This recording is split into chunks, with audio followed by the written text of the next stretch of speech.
Analizamos a fondo la realidad. Usted ve y escucha. La revista de Opinión Democracia. Periodismo de verdad.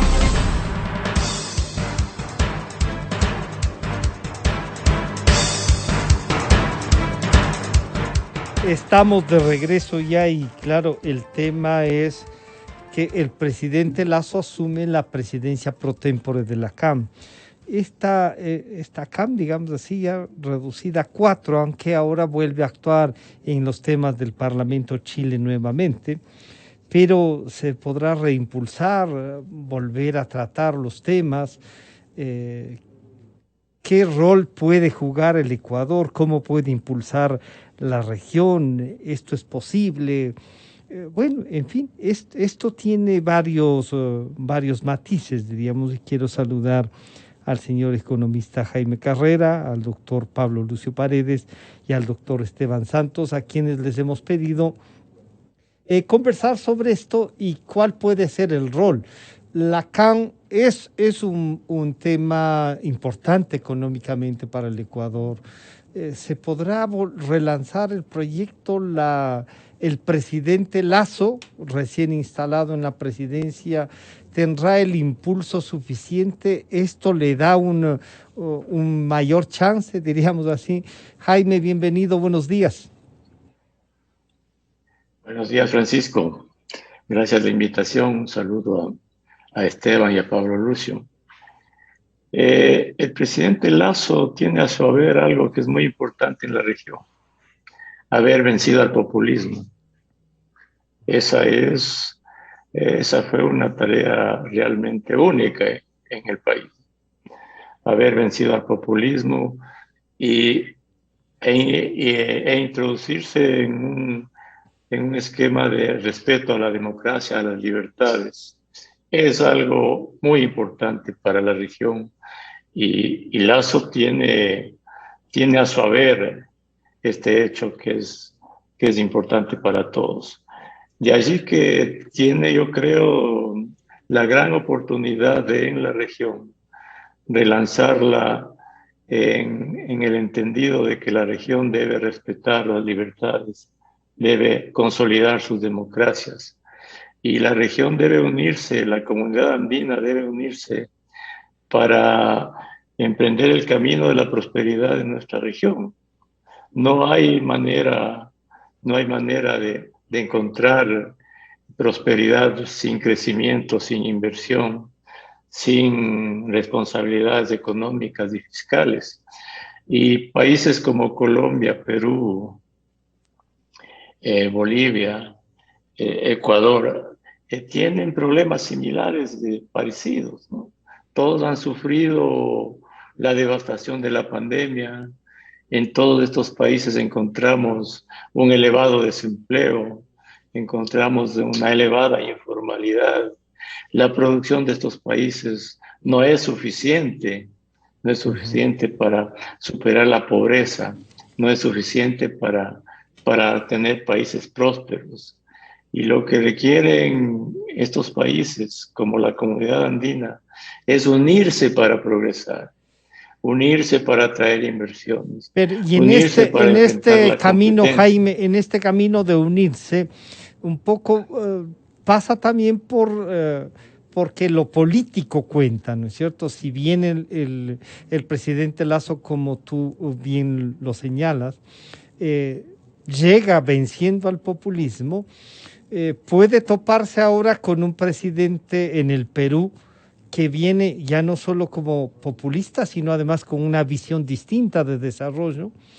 Y en Colombia podría pasar lo mismo, aunque algunos dicen que lo que está pasando en Cuba sí debilita a Petro sobre todo, ¿no? Y a Venezuela rescatarla.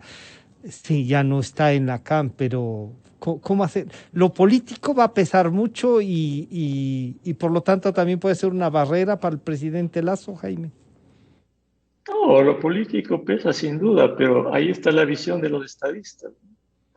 No hay manera de progresar sin libertades, sin democracia, sin los mercados, sin exportar. Y la tarea, yo creo que de Guillermo Lasso es tratar de que esta región se una en esos fines. Si bien es cierto que en Perú prácticamente ha triunfado el señor Castillo, que tiene otra manera de pensar, me parece en el Perú, me parece que el Perú, que ya tiene una larga historia de responsabilidades económicas, fiscales, de apertura, de crecimiento, me parece que se va a tener que verse forzado a mantener la misma línea. ¿Por qué? Porque no hay manera de progresar sin orden económico, sin aperturas, sin responsabilidades. No hay forma. Claro que estas visiones irracionales del populismo tienen raíces culturales, tienen raíces socioeconómicas profundas en algunos casos, pero esa es la tarea a vencer. Esa es la tarea a vencer en el futuro. Frente a esto, creo que Lasso, que es un demócrata, que ama las libertades económicas, sociales, políticas, va a tratar de llevar a la región por ese camino. Esto es lo que justamente decía el presidente Lasso. Profundizar en el trabajo de relacionamiento externo y en el desarrollo de iniciativas que faciliten el comercio intra y extrarregional, proyectándonos de manera conjunta hacia otros mercados. Aspiramos durante nuestra presidencia a fortalecer el relacionamiento birregional con la Unión Europea a través de la modernización del Acuerdo de Diálogo Político y Cooperación y de la reanudación de las reuniones periódicas. Se ha planteado promover una economía moderna, verde y sustentable. Buscamos incrementar la participación de las micro, pequeñas y medianas empresas, promover el acceso a las vacunas en condiciones favorables y evitar cualquier mecanismo que pueda limitar las exportaciones de vacunas e insumos médicos a países en desarrollo. Estos son los planteamientos y esta visión que yo diría coincide la lectura que Jaime Carrera da. Quiero saludar al doctor Esteban Santos. Esteban, estos lineamientos que pone el presidente Lasso, con estas ventajas que ciertamente Jaime las resalta, que es haber derrotado al populismo, pero que puede chocar con visiones diferentes, ¿no? ¿Cómo hacer entonces de que esta presidencia pro tempore que le corresponde al presidente Lasso sirva para lo que le ha dicho? Bienvenido, Esteban, buenos días. Muchísimas gracias, estimado Francisco. Es un placer, como siempre, para mí estar con Jaime, con Pablo Lucio también.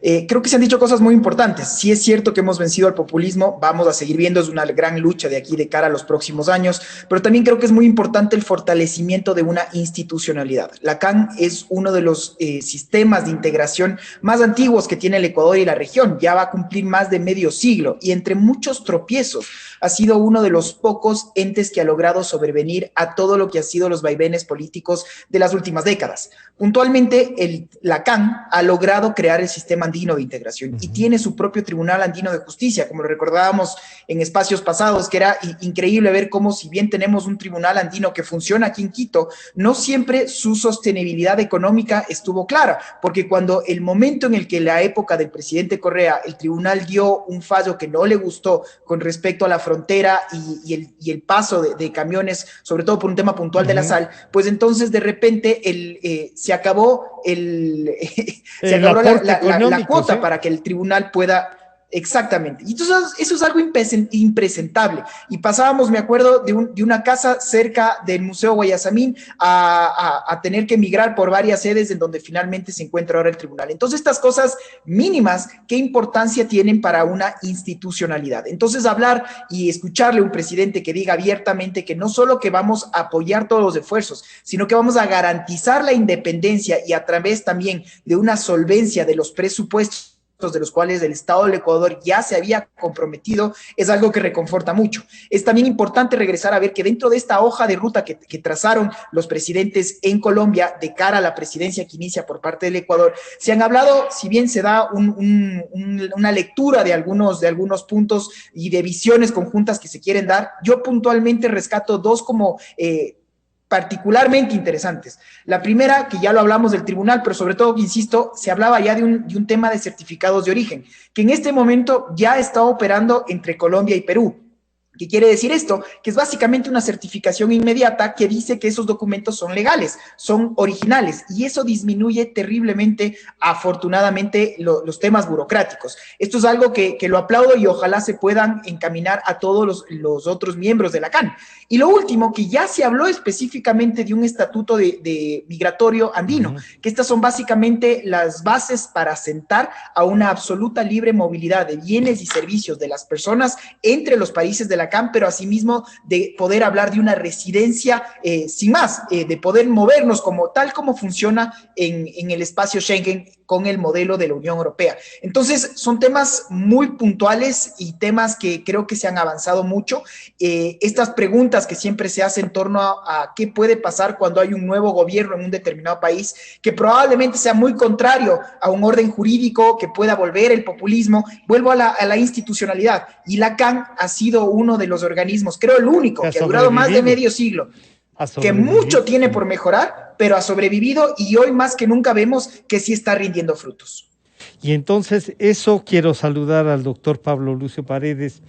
Esto nos lleva a pensar de que sí, la integración es importante, nos vuelve, digamos, un mercado mucho más atractivo. Parece que así lo entiende el presidente Lasso. Yo preguntaba y decía lo de la UNASUR, que si no hubiese tenido esta carga ideológica con esa mayoría, a lo mejor también era como el ampliar el espacio, ¿no?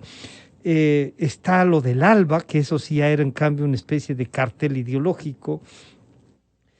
La integración, Pablo, puede llevarnos desde la CAN a fortalecer otras cosas que en América Latina parece son indispensables.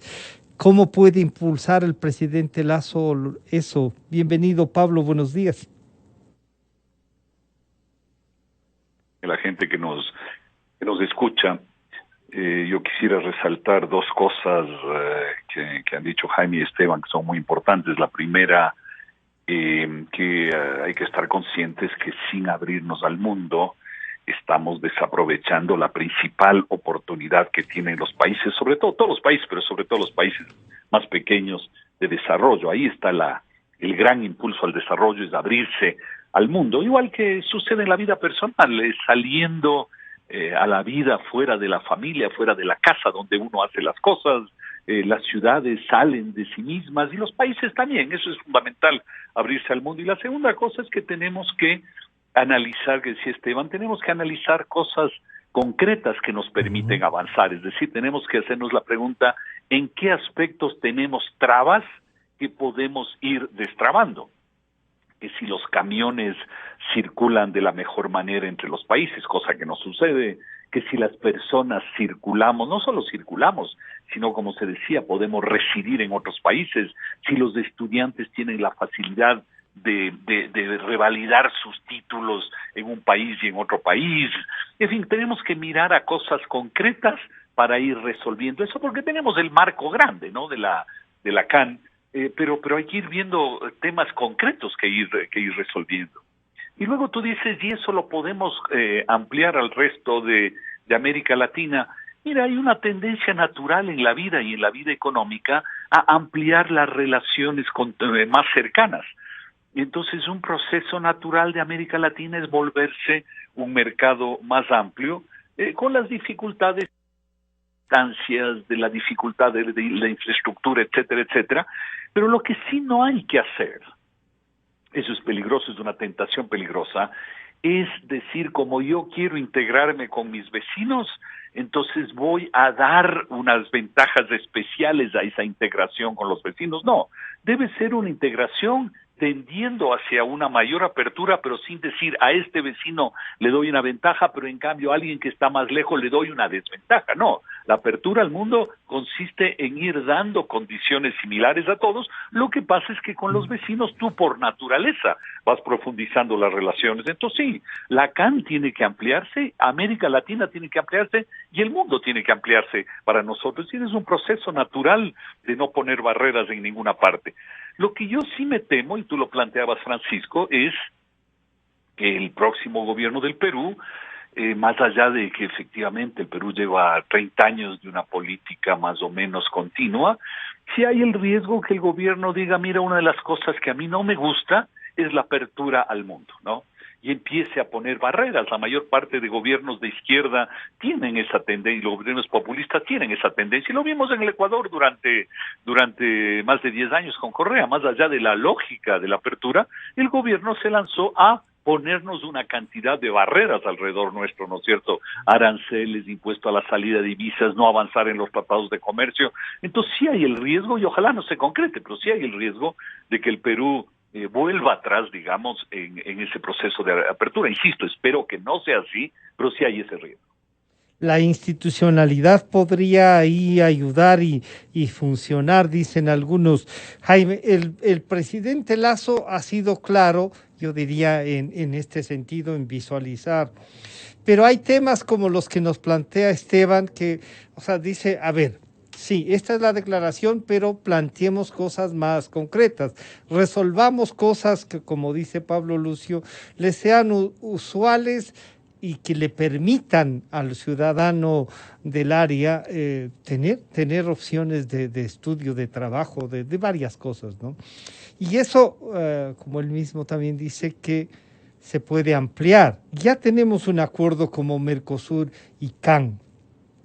¿Qué productos? Muchos siempre hablaban de ver el mercado brasilero, por ejemplo, para los ecuatorianos, y no de todo el Brasil. Decían, veamos por solo el norte del Brasil, ya son ahí como 40, 50 millones de personas con costumbres más o menos parecidas a las nuestras, incluso con formas de vida parecidas a las nuestras. Pero tampoco se van concretando. ¿Qué nos falta para ir concretando? Que pase lo que nos pasó al sellar el acuerdo de paz con el Perú, incrementar de inmediato el comercio, Jaime. Bueno, para concretar la integración realmente necesitamos consolidar otras visiones de desarrollo, ¿no? Es cierto que la unión de nuestros países en libre movilidad, en aperturas de educación, en el transporte, en una serie de cosas, va a ayudar a nuestros países. Pero yo creo que la visión del presidente Lasso debe ser unir a estos países de cara a los nuevos retos que trae el cambio del mundo en cuanto a la devastación de la pandemia y en cuanto a nuestras capacidades competitivas como región para atraer recursos de los países más avanzados y del resto del mundo. Hay que vencer lo que está pasando en nuestros países. Hemos visto en Colombia, estamos viendo en Perú, que nuestras sociedades parecería que no terminan de entender la gravedad de la crisis de la pandemia y lo que le espera al mundo de aquí en el futuro, luego de esta crisis. El mundo de aquí en el futuro va a ser un mundo diferente, ya es diferente. Este momento estamos trabajando en los hogares, hay nuevas formas de trabajo, nuevas formas de producir. El mundo va a ser absolutamente diferente y va a exigir en el futuro a nuestros países ser mucho más competitivos e integrales que antes. Tenemos economías débiles, tanto Perú, Ecuador, Colombia, Bolivia, son economías débiles. Unos han avanzado más, otros menos, pero la producción de nuestros países por habitantes sigue siendo escasa. Y no solo con relación al resto del mundo, sino con relación a Chile, por ejemplo, ¿no? Y cuando, por ejemplo, uno mira qué pasa en Chile, ellos siempre están viendo a Europa, ellos siempre están viendo a Estados Unidos. Entonces, la región, además de tener ciertos lazos de integración en temas domésticos, transporte, educación, flujo de comercio. La tarea de la región es unirse para integrarse al resto del mundo y disminuir las brechas de desarrollo con los que más tienen. Porque tanto Colombia, tanto Ecuador, tanto Perú, tanto Bolivia, quieren estar mejor en sus sociedades sin hacer los esfuerzos que tienen que hacer para estar mejor. El Ecuador, miren, hace poco el paro de Colombia, ¿no? Un paro para exigirle al Estado, para exigirle bienestar, para oponerse a una reforma tributaria, para querer estar mejor sin producir más, querer estar mejor sin querer ser Dinamarca sin producir como Dinamarca. Entonces la visión que debe haber en el Ecuador al integrarse con el resto de países es tener una visión común para competir con el resto del mundo, para asimilar tecnologías conjuntamente, para facilitar esa integración, para acortar las brechas de desarrollo con los países más desarrollados, para tener otra visión diferente que va a llevar al mundo en otra dirección luego de la pandemia. La crisis de la pandemia ha sido la peor de los últimos siglos, y más en el Ecuador, y lo mismo en Colombia, lo mismo en Perú. Primero, los países de este rato de la región andina tienen que integrarse para vencer la pandemia, para vacunar lo más pronto posible a todos, y luego unirse para traer inversiones, para consolidar acuerdos con el resto del mundo, para alcanzar la prosperidad como lo han hecho el resto de países avanzados, ¿no? Entonces, lo que necesitamos en la región y en el Ecuador en particular es otra visión de sus sociedades, ¿no? La visión que prenda en estas sociedades, que hay que abrirse al mundo, que hay que vender, atraer inversiones, tener Jaime, cuentas ordenadas. ustedes mismos han dicho en estos micrófonos, por ejemplo, que el nivel de inversiones en Colombia y en el Perú eran mayores a las del Ecuador, el de Bolivia es mucho menos y ahí se tiene como más. El intercambio con Bolivia es muy pequeño, pero con Colombia y Perú como que el Ecuador se ha ido consolidando y ahí se plantea el tema de la cuenca del Pacífico, ¿no? ¿Sí tiene futuro Lacan entonces? Tiene futuro Lacan porque si no nos unimos, no hay futuro. Es decir, más en países débiles, ¿no? Más en países débiles.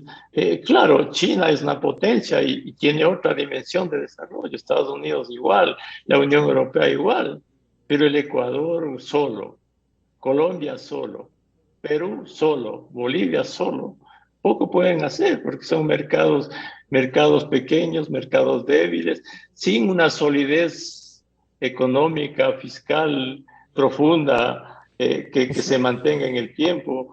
Si bien es cierto que unos países han avanzado más y otros no, Colombia acaba de perder el grado de inversión por las protestas que hubo, por los paros, acaba de perder el grado de inversión.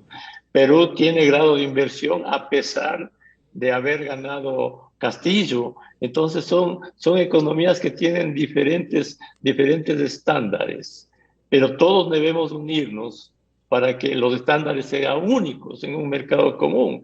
Ojalá todos tuviéramos grado de inversión, ojalá todos tuviéramos acuerdos comerciales, ojalá todos tuviéramos las condiciones para atraer inversión extranjera directa en abundancia, los fundamentos económicos y fiscales sólidos. Ojalá todas nuestras sociedades pensaran que todos estos son requisitos para crecer y para la prosperidad, que las huelgas, que los paros, que el oponerse a la apertura, que el oponerse a la inversión, que oponerse a consolidar las economías, no llevan adelante, no hacen progresar los países. Eso no crean beneficios. Y ahí quisiera preguntarle a Esteban, él nos hablaba del Tribunal Andino y que de vez en cuando decía, y que sí, que resulta efectivo, pero que como estructura. El Ecuador un tiempo estaba hablando de que no quiere someterse a ningún tribunal extra ni cosas por el estilo. ¿El tribunal andino podría tener un rol más efectivo, Esteban, en este reimpulso, en este relanzamiento de la CAN? ¿Es posible que eso cuente? ¿Qué otra institucionalidad, además de la Secretaría General, podría comenzar a funcionar? ¿Y cómo integrarle más también a Bolivia? No sé si es el tema ideológico, pero que el Ecuador tenga más encuentros de negocios con ellos. A lo mejor, como dice Jaime, no es solamente mirarnos como mercado al interior, sino que en conjunto mirar al mundo, dice, ¿no, Esteban? Sí, yo creo que esta es una pregunta muy interesante y creo que todos en este panel hemos coincidido en esta idea de cómo aterrizamos en algo concreto, algo que podamos evidenciar hacia las personas de calle, para qué sirven los procesos de integración. Entonces, primero, ya hemos hablado del sistema andino de integración, que son muchos los estamentos que han funcionado, unos mejores que otros en gran medida. La famosa Universidad Andina Simón Bolívar, y digo ya la famosa porque no es solo un referente en el Ecuador, sino ya en Latinoamérica de acuerdo a estándares ya internacionales. Entonces, es un principal logro muy importante dentro del fortalecimiento del sistema andino de integración. Cuando se habla puntualmente del tribunal, el tribunal ha tenido, en mi criterio, un poco de miopía en el sentido en el que terminó siendo casi que una isla de propiedad intelectual. Y esto porque han sido los abogados del libre ejercicio, las empresas, quienes han utilizado al tribunal para estos aspectos. El tribunal tiene competencias muchísimo más amplias, pero que todavía nos queda por explotarlas. Y claro, es una interesante reflexión. ¿Qué pasa cuando un gobierno de turno no quiere someterse a este tribunal o a cualquiera porque no lo controlo? Y esa para mí es uno de los puntanales que da justamente la supranacionalidad. Y esto es algo que UNASUR nunca lo quiso tener, que el ALBA simplemente fue un llamado de amigos al derecho blando, al soft power, de venir y dar vociferaciones en contra del imperio y demás. Por eso es que nunca tuvo ningún sustento, ninguna institucionalidad como tal. Yo creo que en Latinoamérica hemos tenido demasiados intentos por integrarnos y todos, bien o mal, han terminado en etapas primarias. La Comunidad Andina de Naciones tiene mucho por mejorar, por supuesto que sí. ¿Qué se ha logrado? Hablar de un arancel externo común, que ya no importa que el buque chino justamente venga a playas ecuatorianas o colombianas o peruanas y vamos a pagar exactamente lo mismo. Son temas que hay que terminarlos de pulir, pero están ahí. Esta idea de que como bloque podamos salir y negociar mejores acuerdos con una comunidad internacional, por supuesto que importa, pero para eso también hay que regresar a ver a la historia. Y en la historia, en su momento, ¿por qué se fracciona, Francisco, la comunidad andina? Porque en su momento le teníamos al comandante Chávez que dijo: nosotros no queremos saber nada de acuerdos comerciales. Mashi Rafael dijo lo propio, y por otro lado teníamos a un Toledo y a un Uribe que querían pasar a la historia como los presidentes que firmaron el acuerdo con los europeos. ¿Qué pasó 3 años después? Que los propios europeos dijeron: inicialmente este era un acuerdo entre Bruselas y la CAN, pero ellos mismos dijeron: oigan, no se puede con ustedes por estas visiones tan diametralmente diferentes que las tienes, y vamos a tener que avanzar en 2 momentos. Y por eso es que se firmó el acuerdo con Colombia y Perú, y nosotros nos quedamos afuera. Terminó saliéndose Venezuela de la CAN justamente por esto, y por eso es que Chile también se quedó con estatus de observador sin más. Pasan los años, y el Ecuador, ¿qué hizo? Tuvo que adherirse al acuerdo que firmaron nuestros vecinos. No negociamos un acuerdo propio, le pedimos permiso a nuestros vecinos. Y esas son cosas que creo que hay que terminar de discutirlas, y es importante regresar a ver a la historia para que esto no se pueda volver a repetir. El Ecuador tiene una oportunidad de oro, porque la presidencia pro tempore evidentemente ayuda a que sea una voz amplificada. Y esta política exterior del Ecuador, que se mantenga en esta idea de un pragmatismo, de una realidad en torno a qué puedo yo transmitir directamente a mis ciudadanos para tener mejores facilidades, para tener mejores accesos, como se dijo, al sistema COVAX, porque lo primero que necesitamos tener es vacunar a las personas. Pero asimismo, ¿qué vamos a hacer para que el día de mañana tenga este libre tránsito de bienes, de servicios, y que estas reglas del juego, Francisco, no sobrepongan a un gobierno de turno? Eso es lo importante, y creo que por eso podemos hablar de una integración mucho más profunda. Yo finalmente, si me permite, estimado Francisco, porque tengo que, con mis disculpas,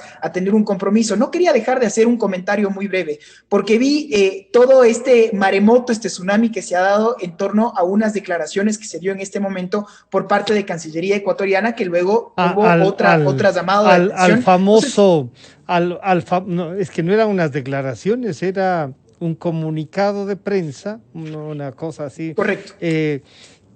Que además ha sido rectificado por el propio presidente de la República, y que sí, ciertamente teniendo como puede tener estos cuidados diplomáticos, no interpreta el sentir de los ecuatorianos, Esteban.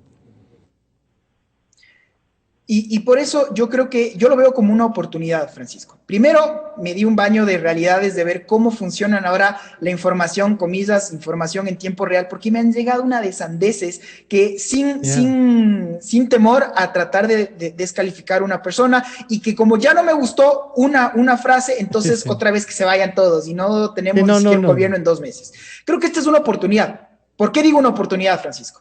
Porque afortunadamente el presidente lo dejó muy claro, la política exterior la da el Ejecutivo. La Cancillería siempre es un rol muy difícil, porque tenemos que sortear los vaivenes de una política que pueda cambiar cada 4 años o menos. El momento en el que se deja una visión tan clara, a mí me queda diametralmente graficado el hecho de que todavía existen elementos que tienen que ser depurados al interior de Cancillería. Y en este momento es una oportunidad de oro que se le puede dar al canciller para que él justamente con esta política de Estado tan clara podamos terminar de decir exactamente hacia cuál es la visión de Estado del Ecuador, cuáles son los intereses y denunciar efectivamente donde existan violaciones a los derechos humanos. Yo creo que esta es la oportunidad, como termino diciendo, de oro para que esto se rectifique y para que podamos tener una unidad en torno a lo que es esta visión de cara a futuro en los próximos 4 años. Yo estoy muy confiado y estoy expectante de que esto se pueda dar, porque sigo en mi absoluto convencimiento de que las personas que han llegado en este momento son personas preparadas y personas que nos van a enorgullecer por toda este trajín de su hoja de vida que habla por sí solo. Claro. Con eso, sin más, le agradezco muchísimo. Lo que pasa es que, Esteban, ahí hay un momento en el que, claro, la Cancillería emite un comunicado que es por decirlo menos, poco atinado, ¿no? Pero que se entiende vía la carrera diplomática y las influencias de los últimos 14 años, que hay algunos que se han jubilado de embajadores, que no han hecho carrera, pero que están ahí. Saltando esto, y si además Pablo Lucio quisiera hacer alguna referencia al tema, sí. Además de la CAN, se debería volver a impulsar grupos como la ALADI, Pablo Lucio, y cuánto puede pesar esto que se ha dicho y que queda pendiente, de que es la visión ideológica también la que puede pesar en uno u otro momento. Esteban decía, Chávez se fue por el acuerdo con Europa, pero además se fue debiendo un montón de plata. Claro, eso se concreta en lo real, o sea, no es solamente una declaración, Pablo Lucio. Mira, yo creo que se debe promover todas las instancias que tengan como objetivo abrir más el Ecuador a los vecinos, pero al mismo tiempo abrir más al Ecuador al mundo. Como decía antes, si tú haces una organización cercana o lejana en América Latina, me refiero solo como la CAN o más amplio, pero utilizas esa instancia para cerrarte al resto del mundo, entonces es una mala instancia, que es lo que ha sucedido muchas veces en Mercosur, que se han unido para aislarse del resto del mundo, ¿no? Entonces tienen que ser uniones que nos permitan potenciar los diversos intercambios económicos, tecnológicos, educativos, etcétera, etcétera, pero siempre que eso potencie la apertura al mundo.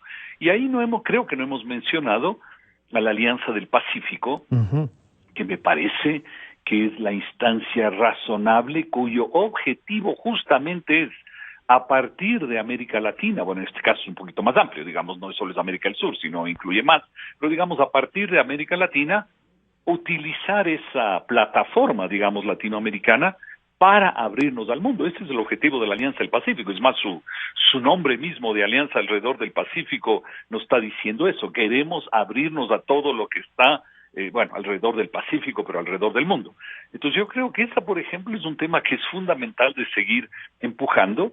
De hecho, el estar dentro de la CAN hace que con Perú y Colombia ya tenemos ya somos parte, digamos, naturalmente de la Alianza del Pacífico. Con Chile hay que terminar algunas cosas y sobre todo hay el tema con México que negociar, pero me parece que esos son los pasos razonables, ¿no? Ir abriendo diversas instancias más cercanas o más lejanas en América Latina y que eso nos sirva de plataforma para el mundo, ¿no? Yo creo que esa es un poco la lógica de esto, ¿no? Y esto de la diversidad de economías que tiene, que nos recordaba Jaime, Pablo Lucio, ¿cómo empatamos eso? ¿Se puede llegar a acuerdos más grandes, más allá de lo que podamos pensar en economías? Claro, que no sean insalvables, pero que sí son diversas las economías de la CAN, son niveles distintos, Pablo Lucio.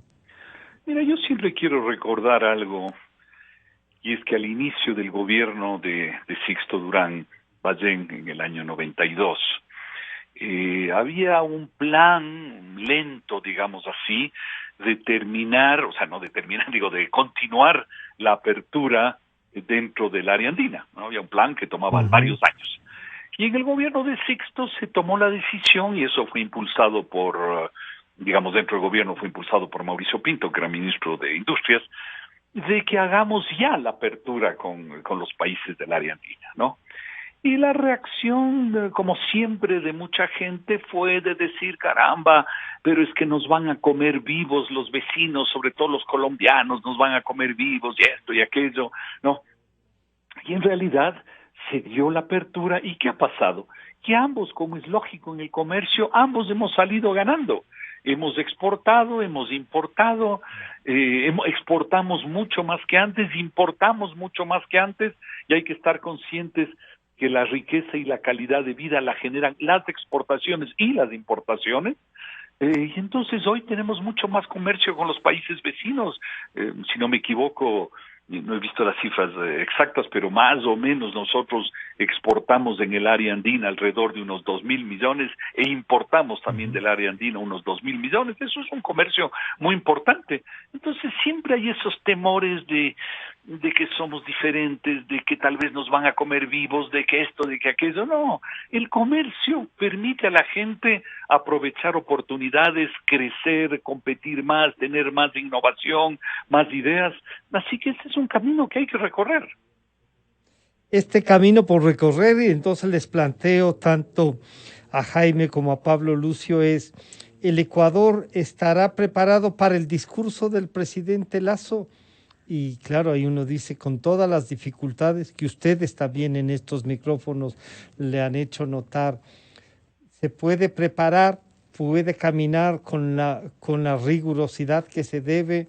No es un reto demasiado grande para hacerlo en 4 años, pero ¿cómo se podría caminar, Jaime? Esa es una pregunta importante, ¿no? El presidente Lasso es presidente pro tempore de la CAN. Y claro, su discurso de libertades, de democracia, de consolidar económicamente a los países, es un discurso que todos los países deberían abrigar. Pero claro, el Ecuador tiene que enfrentar en casa todos estos retos. Y no podemos al resto de países llamarlos en esa dirección si nosotros no somos capaces de consolidarnos en esa dirección. Y allí viene todo el reto del gobierno actual. ¿Cómo hacer que nuestra sociedad tenga como parte de su cultura la visión de que no es posible prosperar sin exportar más, sin atraer inversiones, sin tener cuentas ordenadas, sin ser más competitivos, sin hacer reformas en cuanto al trabajo? Y allí vemos que, Francisco, en nuestra sociedad, a pesar de la devastadora crisis de la pandemia, hay sectores, hay élites que siguen pensando de la misma manera que antes. Hay, para citar ejemplos concretos, ¿no? Ya en nuestro terreno diario de vivencia diaria, hay personas que dicen el seguro social está en crisis y la crisis se debe resolver cuando el Estado pague sus deudas. Pero ¿acaso no sabemos en toda la sociedad que el Estado no tiene un solo dólar? Y que para que tenga dólares del Estado y le pueda dar plata al Seguro Social se necesitan más ingresos, se necesita orden fiscal. Entonces por allí hay otras personas Hay huelga que de se oponen a hambre. la reducción de los... Hay huelga de hambre para aplicar la ley de educación. Exacto. Hay huelga de hambre para aplicar la ley de educación. Entonces, y no hay idea cómo financiar. Es un derecho destruir las finanzas públicas de toda la sociedad para atender a un sector. 2.500 millones de dólares más en sueldos. Es destruir el futuro de toda la sociedad. Pero están en huelga de hambre, ¿no es cierto? Entonces, eso no cambia, porque eso ha ocurrido en las últimas décadas, desde el año 1980. Hay personas que no tienen nada que entender sobre reducir el subsidio a los combustibles. Entonces, no a eso. Entonces, hay gobiernos seccionales que quieren tener los mismos recursos que han tenido siempre y que no entienden que con la pandemia hubo menos ingresos tributarios, menos ingresos petroleros. Hay universidades que quieren mantener su estatus, viven de los impuestos y no entienden que cuando se les reduce los presupuestos es porque no hay plata en el fisco, porque no hay plata del petróleo. Entonces, si toda la sociedad sigue pensando de la misma manera que antes, ¿cómo podemos consolidar un Ecuador hacia la prosperidad? ¿Y cómo podemos dar ejemplo a Perú, a Colombia, a Bolivia en la CAN, de predicar estos postulados si nosotros aquí, como sociedad, seguimos pensando de la misma manera que antes? Y esa forma de pensar de antes es lo que le tiene al Ecuador así, sin un dólar, sin inversiones, con un déficit elevado, sin exportar lo que se debe exportar, sin atraer inversión. Entonces, Francisco, el reto del Ecuador y del gobierno es encontrar las vías para que la sociedad en su conjunto entienda, para que las élites entiendan que la prosperidad del Ecuador tiene que ser construida por todos, con el esfuerzo de todos, y que no hay manera, y hay que repetirlo 1000 veces, aquí no habrá manera de que haya menos pobres, que haya más trabajo, que crezcamos, que produzcamos, sin producir en abundancia, sin orden fiscal, sin apertura, sin exportar más, sin hacer que todos seamos más competitivos, todos. Desde el que vende caramelos en la esquina, desde el que abre sus tiendas, desde el que forma su microempresa, el que tiene su gran empresa. Si no somos mejores que el resto, no podemos ser iguales que los que han progresado a través de años de perseverar en generar riqueza, en mantener orden en sus economías, en ser más competitivos que el resto del mundo. Entonces el tema ya va más allá de las cifras y de lo que podamos decir. Es llevarle al Ecuador hacia otra racionalidad, hacia otra forma de pensar y de entender eso. Que tiene que ser parte de nuestra cultura el orden económico y fiscal, la competencia, la exportación, las inversiones. Y si no somos capaces de dar ejemplo en eso, ¿cómo podemos pretender que el resto de países en la región piensen y sigan en esa dirección? Claro, Pablo Lucio, lo que acaba de decir Jaime es una tarea harto difícil, no se puede hacer en este tiempo. Les ha costado, en algunos casos dicen más, pero por lo menos 14 años ayudar a destruir más al Ecuador. Esta visión que plantea Jaime con rigurosidad, pero que al mismo tiempo nos hace notar que como país tenemos problemas de la seguridad social, problemas de aplicación de las leyes. La gente quiere más gasto, pero sin más aporte. No quieren impuestos, pero sí quieren más recursos. ¿Se empata esto en esta línea de discurso para que en el Ecuador más ampliado, con la CAN, podamos ir resolviendo de alguna manera, Pablo Lucio? Mira, como decía antes, la apertura es un tema que hacemos todos los días y en nuestras vidas las personas, que hacen las empresas y que hacen los países. Y ahí hay un tema que es bien importante, que uno dice, bueno, para salir al mundo hay que estar preparados, y nadie puede negar esa frase, hay que estar preparados. Pero la pregunta es, ¿qué quiere decir estar preparados? ¿Quiere decir que uno tiene que hacer todas las tareas, volverse perfecto, productivo, competitivo para ese momento salir al mundo? ¿O es que uno sale dentro de ciertas condiciones razonables? Mira, algún día se creó Radio Democracia, debe haber sido, no sé, ¿cuánto? Ya festejaron unos 40 años por lo menos, supongo. Sí. ¿No? Algo así. Ah, sí, 40 años, sí. Cuando empezó Radio Democracia, yo me imagino que en ese momento, igual que ahora, había competidores importantes en el mercado de la comunicación, había otras radios, otros medios. Me imagino que en ese momento, bueno, y cuando digo me imagino, sí la conocí, porque yo iba a Radio Democracia desde que estaba en la Mercadillo. Probablemente no tenía los mejores equipos, probablemente no tenía la mejor experiencia porque estaba empezando. Entonces la actitud pudo haber sido decir, mira, para salir al mercado esperemos haber completado todas las tareas, ¿no? Seamos perfectos antes de salir. Pero cuando uno hace eso nunca sale a nada, ¿no? Y hay mucha gente que todos conocemos o que dice, no, es que yo todavía quiero hacer tal cosa, pero no hago porque todavía no estoy preparado. Y tú le encuentras a esa persona 10 o 20 años después y tampoco está preparada, nunca sale. Es que es un tema de actitud. Entonces sí hay que prepararse, pero hay que estar conscientes de que la preparación tiene un límite, porque si no, la idea de que tenemos que estar preparados para salir al mundo se convierte en un buen pretexto para no salir al mundo, ¿no? Para no salir a la pelea. Entonces yo creo que hay que hacer, obviamente el Ecuador está lleno de problemas, pero hay que identificar cuáles son los prioritarios y hacer la apertura al mundo, porque la propia apertura te acaba generando también una presión competitiva para ir mejorando, ¿no? Entonces este tema de que tenemos que salir con inteligencia y estando preparados es muy importante, pero hay que tomarlo también con ciertos límites, porque igual hay que salir a la pelea del mundo, ¿no? Y eso nos sucede a todos, personas y empresas y países, nos sucede todos los días, y lo que hay que evitar es que esa frase se acabe convirtiendo en un buen pretexto para no hacerlo, ¿no? Lo cual sucede con mucha frecuencia en la vida, ¿no?